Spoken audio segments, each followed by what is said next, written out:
Merci Seigneur Jésus-Christ, merci Père Dieu Tout-Puissant, parce que tu me fais encore la grâce de me tenir devant ton peuple, de me tenir devant tes brebis pour partager un second message. Que ton nom soit encore élevé, que ton nom soit encore glorifié. Père Dieu Tout-Puissant, viens prendre le contrôle de toutes choses. Viens prendre le contrôle de mon être tout entier, corps, âme et esprit, afin que toute parole véhiculée par mes lèvres soit celle dont tu veux transmettre à ton peuple. Père Céleste, je prie pour le berger Makaye, pour toutes ses qualités. Je pense à ma propre vie et dans la communauté où j'ai le privilège de servir. Je prie pour le berger que tu as mis dans notre vie et à toute la communauté priorité à l'évangile qui nous écoute en ce moment. Seigneur Dieu, je te prie pour que tu aides et sœurs à être toutes ces choses que nous lisons dans ta parole. Je prie pour que tu aides le berger à être irréprochable, à t'honorer dans tous les domaines de sa vie. Je te prie pour que sa famille s'épanouisse en Christ. Je prie pour que tu donnes de l'humilité au berger, qu'il ne soit pas marqué par l'arrogance. Je te demande de la maîtrise de soi pour lui. Ô Dieu, afin qu'il ne soit pas avide de tout ce qui est en ce monde. Toutes sortes de gains égoïstes, les plaisirs du monde, les biens de ce monde, préserve-le d'être accaparé par les activités de ce monde. Ô Jésus, aide-le à être hospitalier, qu'il reflète ton caractère, ton amour et ta compassion. Aide le berger à n'aimer que ce qui est bon. Ô Dieu, aide-le à garder fermement ta parole qui lui a été confiée et qui est digne de confiance. Je t'implore, Père Dieu Tout-Puissant, de le garder, à t'attacher à ta parole. Aide-le à annoncer constamment ta parole, à enseigner la saine doctrine qui vient de ta parole. Aide le berger à savoir réfuter les contradicteurs de la saine doctrine. Je t'en supplie pour qu'il ne s'appuie que sur ta parole comme autorité. Pour que tu l'empêches de s'appuyer sur ses opinions, ses pensées ou de donner des conseils selon ses opinions, ses pensées, mais seulement selon ta parole. Qu'il sache diriger et encadrer l'Église, priorité à l'Évangile. Seigneur, je te prie pour que tu le bénisses. Je prie pour que tu nous aides à nous soumettre à sa direction, comme il se soumet à ta direction pour l'Église. Aide-le à bien nous diriger dans l'Église pour la gloire de ton nom. Aide-le à nous servir dans l'Église pour la gloire de ton nom. Au nom puissant de Jésus-Christ, j'ai prié, qu'il en soit ainsi. Amen. Shalom, shalom frères et sœurs. En ce jour, mardi 28 juin 2022, notre enseignement de ce jour a pour sous-thème, nous sommes toujours dans le grand thème qui est l'union avec le Christ, et notre sous-thème aujourd'hui est 7 manières d'être en union avec le Christ. Une première partie de cet enseignement vous sera partagée aujourd'hui et la seconde partie demain. Donc aujourd'hui, nous allons voir sur les 7 manières d'être en union avec le Christ. Nous allons voir aujourd'hui 4 manières d'être en union avec le Christ. La première manière d'être en union avec la parole. Ce n'est pas la parole de Dieu, ce n'est pas la parole de Jésus-Christ.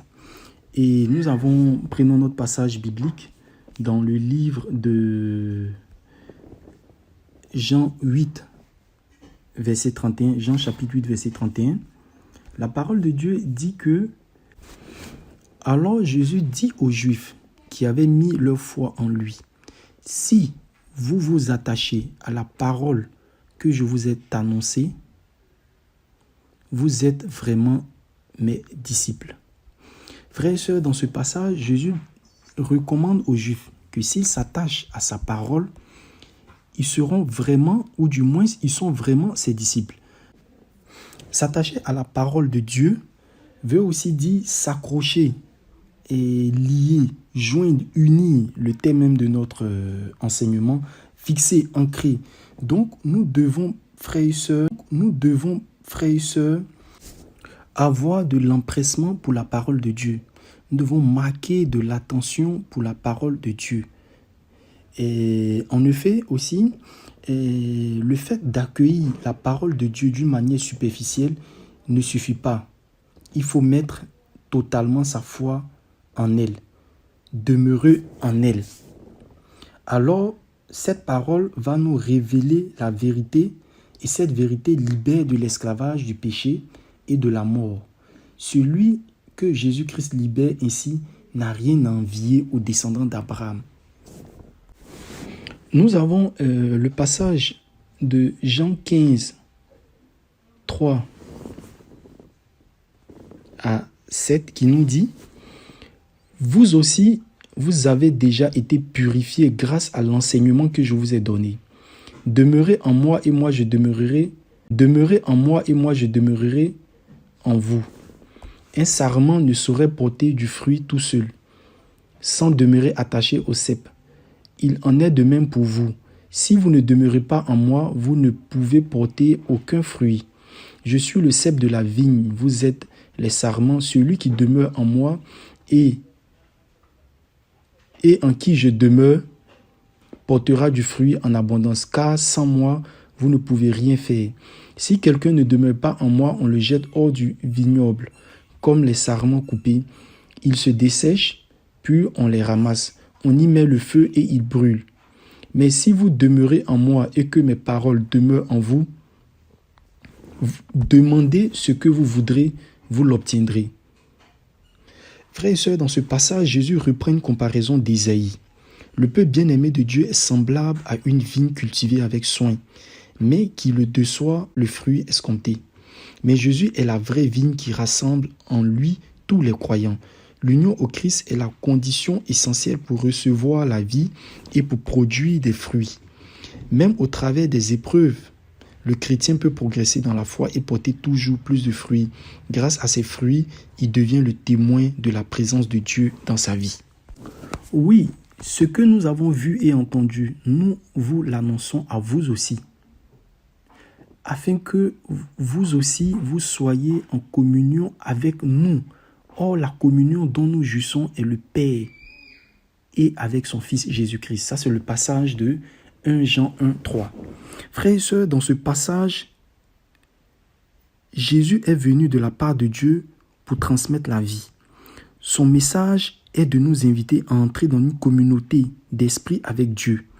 Qui parle de communauté d'esprit avec Dieu, c'est-à-dire d'entrer en union d'esprit avec Dieu. Nous allons terminer ce premier point avec ce verset, ce passage biblique qui souligne que, je lis la parole, c'est pourquoi tenez-vous soigneusement à l'enseignement que vous avez reçu dès le commencement. Si ce que vous avez entendu dès le commencement demeure en vous, vous demeurerez aussi unis au Fils et au Père. Il s'agit en effet du passage de 1 Jean chapitre 2 verset 24. Ce verset nous démontre aussi notre union avec le Christ par la parole, car ceux qui ont reçu l'Esprit de Dieu ne se laisseront pas égarer par un enseignement erroné qui nie la réalité de la venue de Jésus-Christ dans l'histoire comme Messie et Fils de Dieu, ayant revêtu l'humanité. Ne pas conserver la foi en Christ reçue dès l'entrée dans la communauté, détourner de la vérité et en définitive rejeter Dieu lui-même. Notre deuxième point pour être en union avec le Christ, c'est par la mise en pratique de la parole. Nous commençons d'abord avec ce verset qui est 1 Jean 1, verset 5 à 7. Dans ce passage, la parole de Dieu nous dit « Voici le message que nous avons entendu de Jésus-Christ et que nous vous annonçons. Dieu est la lumière et il n'y a aucune trace de ténèbres en lui. Si nous prétendons être en communion avec lui, tout en vivant dans les ténèbres, nous sommes des menteurs et nous n'agissons pas comme la vérité l'exige de nous. Mais si nous vivons dans la lumière, tout comme Dieu lui-même est dans la lumière, alors nous sommes en communion les uns avec les autres. Et parce que Jésus, son Fils, a versé son sang, nous sommes purifiés de tout péché. Un second passage dans ce même sens, C'est dans le livre de 1 Jean 2, versets 5 à 6. Celui qui observe sa parole montre par là qu'il aime vraiment Dieu de façon parfaite. C'est ainsi que nous savons que nous sommes unis à lui. Celui qui prétend qu'il demeure en Christ doit aussi vivre comme le Christ lui-même a vécu. Frères et sœurs, ces deux passages bibliques nous démontrent à quel point nous ne devons pas nous borner à écouter la parole de Dieu, comme le dit la Bible. Dans le livre de Jacques, il dit « Mettez en pratique la parole, ne vous bornez pas à l'écouter en vous trompant vous-même par de faux raisonnements. » Nous ne devons pas nous borner à écouter la parole de Dieu, nous devons la mettre en pratique. Parce que si nous disons que nous sommes en union avec une personne, nous devons mettre en pratique les recommandations, les directives, les enseignements de notre partenaire. Nous savons qu'il peut arriver des fois que ce soit difficile de mettre en pratique certaines paroles. Nous devons prier Dieu afin qu'il nous accorde le Saint-Esprit. Ce Saint-Esprit qui nous donne la force de mettre en pratique, de mettre en évidence, quotidiennement, de demeurer dans le Seigneur en pratiquant, en vivant sa parole. Frères et sœurs, nous poursuivons sur notre troisième point. Et ce troisième point qui met en évidence notre manière d'être en union avec le Christ, c'est par la Sainte Seine. La Sainte Seine est un grand mystère. Un mystère qui nous a été légué par notre Seigneur Jésus-Christ. Et nous allons développer ce point par ce verset. Il s'agit du livre de 1 Corinthiens, chapitre 10, versets 16 à 17. La coupe de reconnaissance pour laquelle nous remercions Dieu ne signifie-t-elle pas que nous sommes au bénéfice du sacrifice du Christ qui a versé son sang? Et le pain que nous rompons ne signifie-t-il pas que nous sommes au bénéfice du corps du Christ offert pour nous? Un autre passage, il s'agit du livre de Jean, chapitre 6, verset 56. « Celui qui mange ma chair et boit mon sang demeure en moi et moi je demeure en lui. » Frères et sœurs, la Sainte Seine est le symbole de la communion des chrétiens avec le Christ et est aussi un symbole de la communion des chrétiens entre eux. La Sainte Seine nous permet d'exprimer l'unité de la communauté et de celle de l'Église. La Sainte Seine marque le symbole de la nouvelle alliance. La Sainte Seine marque également un symbole de communion avec le Christ et l'Église. La Sainte Seine marque un symbole de la vie éternelle en Christ. La Sainte Seine marque un jugement pour ceux qui ne se repentent pas. En effet, là, c'est plutôt dans le livre de 1 Corinthiens, chapitre 11, versets 27 à 32, où la Bible dit « C'est pourquoi celui qui mangera le pain ou boira la coupe du Seigneur indignement sera coupable envers le corps et le sang du Seigneur. Que chacun donc s'éprouve soi-même et qu'ainsi qu'il mange du pain et boive de la coupe, car celui qui mange et boit sans discerner le corps du Seigneur mange et boit un jugement contre lui-même. C'est pour cela qu'il y a parmi vous beaucoup d'infirmes et de malades et qu'un grand nombre sont morts. Si nous jugions nous-mêmes, nous ne serions pas jugés.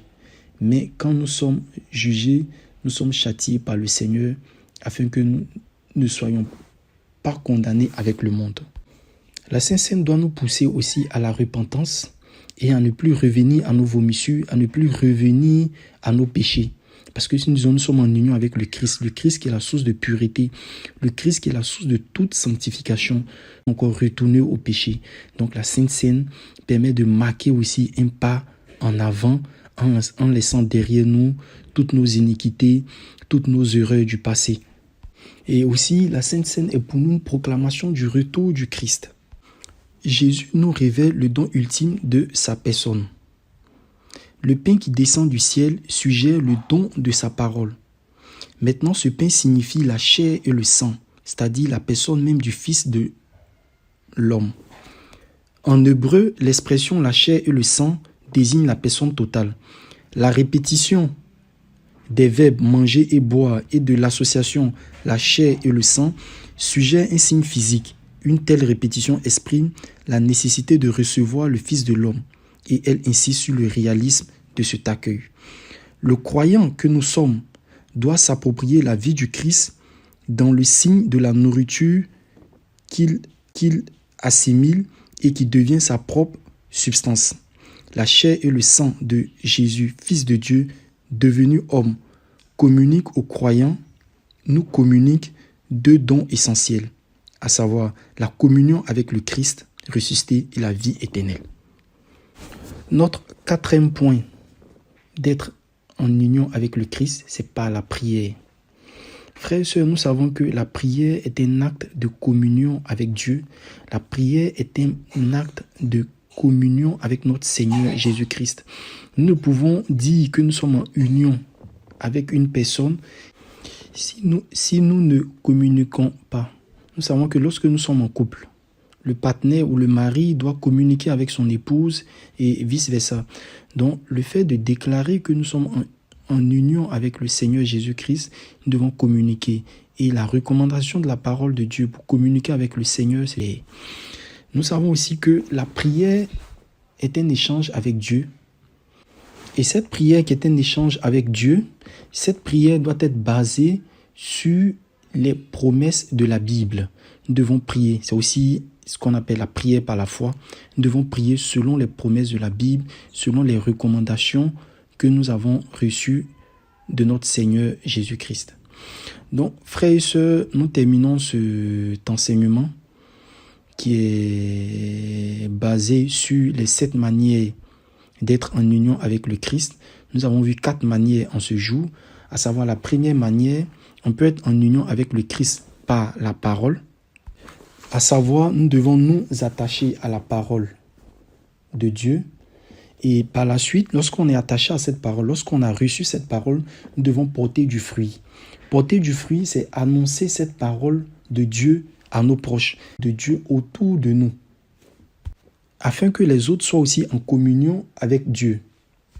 Et pour terminer avec ce premier point, c'est que nous devons nous tenir à l'enseignement reçu de notre Seigneur Jésus-Christ. Nous ne devons pas regarder un autre enseignement. L'enseignement de Dieu est la vérité absolue. Nous devons la garder intègre. Nous avons vu que le deuxième point d'être en union avec le Christ, c'est la mise en pratique de la parole. Nous ne devons pas nous borner à écouter la parole de Dieu, mais nous devons la pratiquer. Et le fait de pratiquer cette parole de Dieu, pour moi, c'est un acte d'obéissance. Nous devons obéir au Seigneur Jésus-Christ.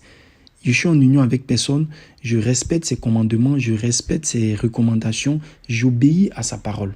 Le troisième point, nous avons vu que c'est par la Sainte Seine. La Sainte Seine qui est un grand mystère pour nous, qui marque aussi notre union avec le Christ. En mangeant le corps du Christ par le pain et en buvant son sang du Christ par le pain et en buvant son sang par le fruit de la vigne. Et notre quatrième point que nous venons de voir, c'est que nous devons être en union avec le Christ par la prière. La prière qui était un moyen pour nous de communiquer avec Dieu.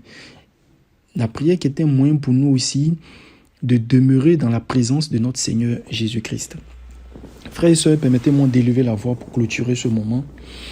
Éternel mon Dieu, je bénis encore ton Saint-Nom parce que je crois que c'est ton esprit qui m'a orienté pour partager ce message. Et je crois que les 4 points que tu m'as permis d'aborder dans cet enseignement, ces 4 points sont désormais notre partage. Ces 4 points, nous les mettons en pratique par la force de ton Saint-Esprit. Qu'il en soit ainsi dans le nom puissant de notre Seigneur Jésus-Christ. Amen. Frères et sœurs, permettez-moi encore de passer un autre message. Il s'agit de notre temps. Le moment débute demain, mercredi, 29 juin 2022 et prendra fin le vendredi 1er juillet 2022. Bonne journée à tous. Que Dieu nous garde.